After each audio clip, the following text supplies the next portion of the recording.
আজকে আমি শান্তনু বন্দ্যোপাধ্যায়ের লেখা দুটো কবিতা, ফার্স্ট হওয়া চাই এবং একটি পাখি, এই দুটো কবিতা পাঠ করে শোনাচ্ছি। ফার্স্ট হওয়া চাই। সকাল থেকেই ছেলে ঘামে কুলকুল, এক্ষুনি যেতে ওকে হবে স্কুল। মা খোঁজে জুতোটাকে, পিসি খোঁজে টাই, কাকা বলে পেন কই সেটা কোথা পাই।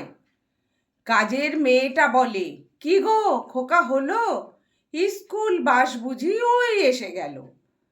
দিদা বলে থাম তোরা, আয় দেখি শোনা, ছেলেটা কি স্কুলে যেতে কিছুই খাবে না। এমন সময় বাস হর্ন দিল যেই, মা বলে লেট ওর হবে আজকে। রেগে মেগে বাবা বলে টিফিনটা থাক, আজকে না হয় ও না খেয়েই যাক। এই কথা বলে বাবা ছেলেটাকে ধরে স্কুল বাসে দিয়ে এলো গেট পার করে। কাঁদো কাঁদো মুখে ছেলে বলে বাই বাই। বাবা বলে মনে রেখো ফার্স্ট হওয়া চাই।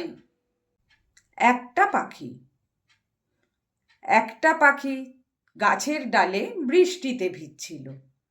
একটা মেয়ে ছাতা মাথায় স্কুলে যাচ্ছিল।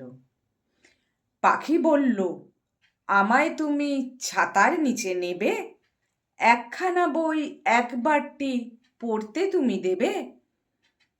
খুকু বলে বই পড়লে আমার মতো হবে, ঝড় বাদলা মাথায় করে স্কুলেতে যাবে।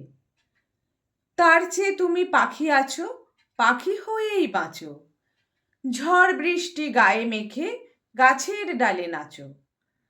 বই পড়লে নাচ ভুলবে, হারিয়ে যাবে সুর, হারিয়ে যাবে রঙিন আকাশ, সফেদ সমুদ্র।